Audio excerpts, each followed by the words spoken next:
The silent prayer. The faint rattle of the mailman's bicycle echoed on the empty street, the soft sound breaking the silence of a quiet morning. Violet sat at the small kitchen table in her cozy apartment, a cup of coffee steaming in her hands. She glanced out the window at the gray sky, her thoughts drifting. It had been weeks since she had heard from Jake, her fiancé, and the wait was becoming unbearable. When the doorbell rang, she almost hesitated before standing to answer. She opened the door, greeted by the mailman with a small stack of letters, most of them familiar, postmarked from the war-torn country where Jake was stationed. The sight of his handwriting, the careful loops of his cursive, made her heart race. Her fingers trembled as she took the letters, thanked the mailman, and closed the door. She returned to the kitchen and sat at the table, her coffee forgotten. She opened the first envelope. June 25th, 1943. Dearest Violet, we've arrived.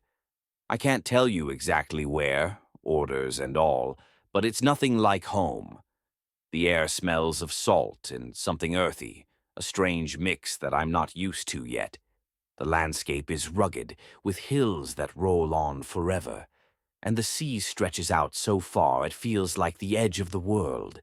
It's beautiful in a way, though I can't help but feel the tension in the air, like the land itself is holding its breath. The men are adjusting, myself included. Private Daniels keeps cracking jokes to lighten the mood, but you can tell he's as nervous as the rest of us. Our barracks are simple but sturdy, and the food isn't half bad, though I'd trade it all for one of your home-cooked meals. This place is alive with sounds. Birds chirping in the trees, the occasional clatter of a truck rolling past, and the distant hum of engines. Sometimes, when the wind shifts, you can hear muffled voices from the locals, their language unfamiliar and quick. It makes me wish I'd paid more attention to my high school French teacher. The nights here are something else.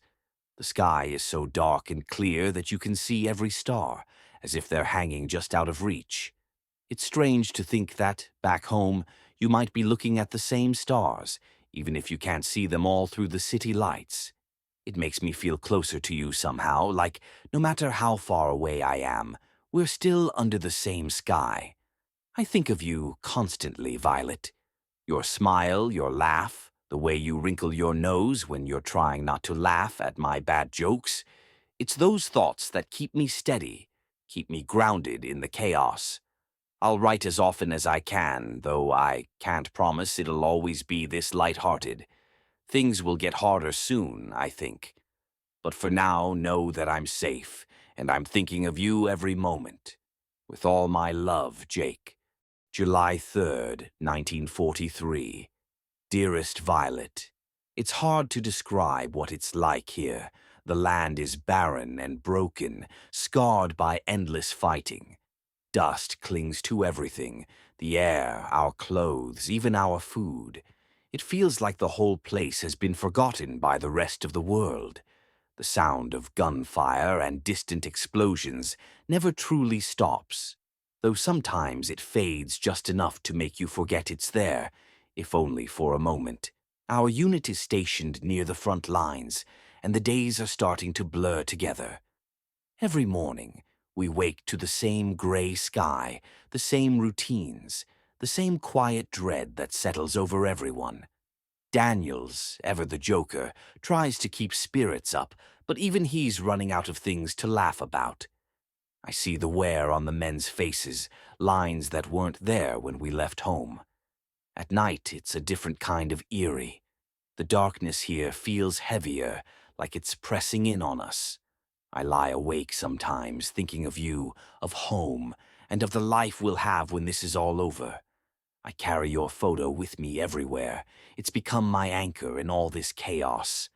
I look at it whenever I feel the weight of this place bearing down on me.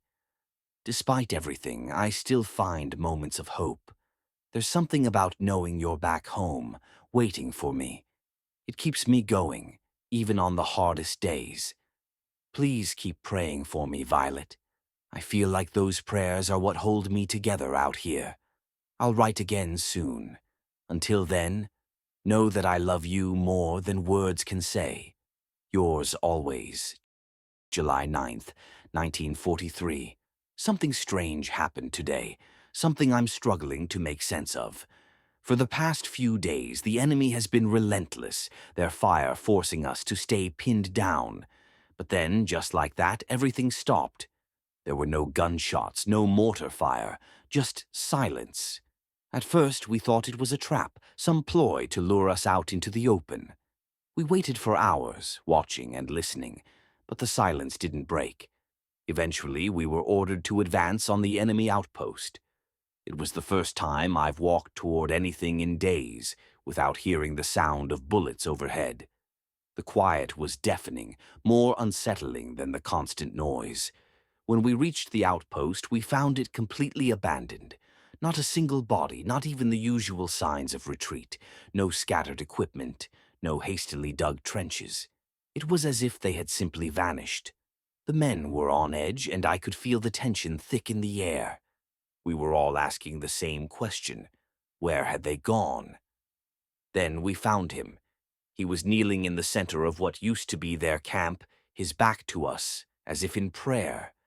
At first, we thought he was dead. His clothes were tattered, and his skin looked pale and almost gray in the dim light. But when we approached, he slowly lifted his head and turned to look at us. Violet. I can't describe the way he looked at me. His eyes were empty, like there was nothing human left in them. And yet, at the same time, I felt like he was looking straight through me, as if he could see every thought, every fear I've ever had. The man hasn't spoken a word since we found him. He doesn't resist, doesn't react. He just stares. We've taken him prisoner, but there's something about him that unsettles everyone. He feels wrong, like he doesn't belong here or anywhere.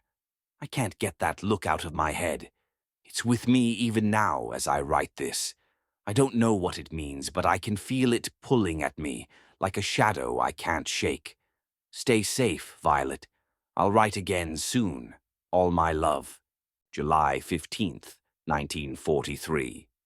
Dearest Violet, the man we took prisoner is unlike anyone I've ever encountered, and I don't mean that in a good way. At first, we all thought he was broken by the war, just another casualty, lost in his own mind. But the longer he's with us, the more we realize there's something deeply unnatural about him. He never speaks, not a single word. He doesn't resist, doesn't try to escape. He just sits there, staring. His eyes are hollow, but they seem to hold something else, something I can't put into words. When he looks at me, I feel like he's pulling at some part of me I didn't even know existed, like he's reaching into my very core. The other men feel it too, though none of us are willing to say it outright. I see it in the way they avoid getting too close to him, in the way their hands tremble when they're on guard duty. Even Daniels, who usually brushes off everything with a joke, hasn't been himself lately. Then there's the mark on his back. I noticed it a few nights ago during my shift. At first, I thought it was a wound, maybe an infection from some injury he'd hidden. But it's not like anything I've seen before. It's dark and twisted, like a blackened scar, but it seems to shift ever so slightly when you look at it. The edges seem alive, almost pulsing. The strangest part is that it's growing. Slowly but unmistakably, it's spreading across his back. I've mentioned it to the others, but they just shrug it off, as if pretending it's not there will make it go away. I don't know how much longer I can stand this. Every time I'm near him, I feel like I'm losing myself, like pieces of me are slipping away. My thoughts aren't as clear as they used to be, and there's a heaviness in my chest that won't go away. I'm trying to stay strong, for you and for the men, but it's getting harder every day. Please, Violet, keep praying for me. I need your strength more than ever. July 20th, 1943. Dearest Violet, I don't know how to put this into words, but something is wrong with me. It's hard to explain. I don't feel like myself anymore. It's not a pain or a sickness. At least, not the kind I can name. It's more like everything is off. I feel colder, as if the warmth I used to carry is slipping away. My thoughts are distant, like they're coming from somewhere far outside of me. It's as though I'm trapped in my own body, watching myself from a distance. I keep telling myself it's just the stress of the war, the weight of everything pressing down on me. This place does things to you, Violet. The silence, the fear, the endless waiting. It gnaws at your mind in ways I didn't expect. But deep down, I'm not sure that's all it is. There's this feeling, this terrible sense that something is coming, and I don't know what it is. It's like a shadow at the edge of my vision that I can't quite see, but I know it's there, watching. The prisoner hasn't helped.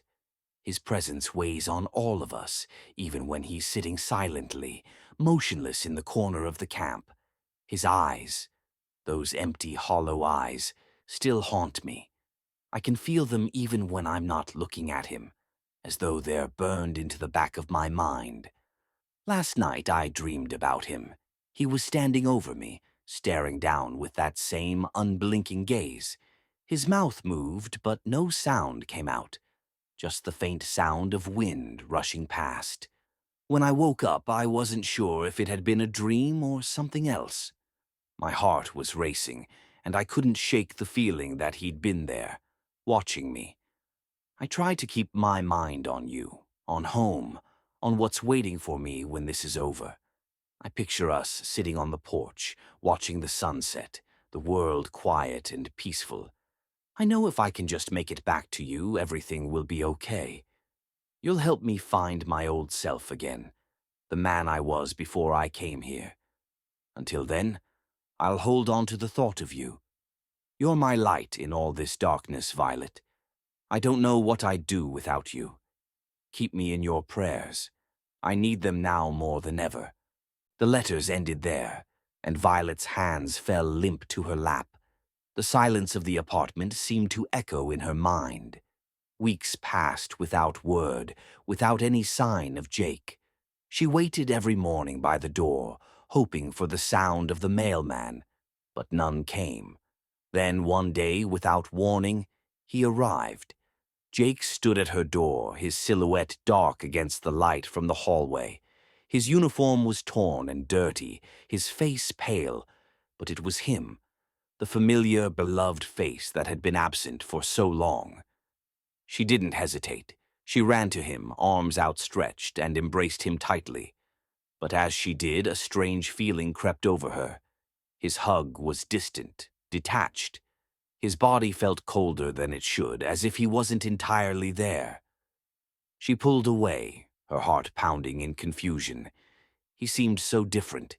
He was quiet, too quiet, and there was something in his eyes that she couldn't read. Over the next couple of days, he hardly spoke. When he did, his words were distant, his voice hollow. One morning, Violet was jolted awake to the sound of movement in the kitchen. She rushed down the hallway, heart racing, and found Jake kneeling on the floor, his back to her. He was in the same position the prisoner had been in, as though in prayer. A chill crawled up her spine, an overwhelming sense of dread flooding her senses. She knew in that moment what was happening. With trembling hands, she lifted his shirt. There, just as described in Jake's letter, was the same deformity, an ulcerous growth spreading across his back, growing darker by the day. The deformity that had once marked the prisoner. She reached out as if to touch him, but her hand trembled, unsure whether she was reaching for the man she once knew, or something else entirely.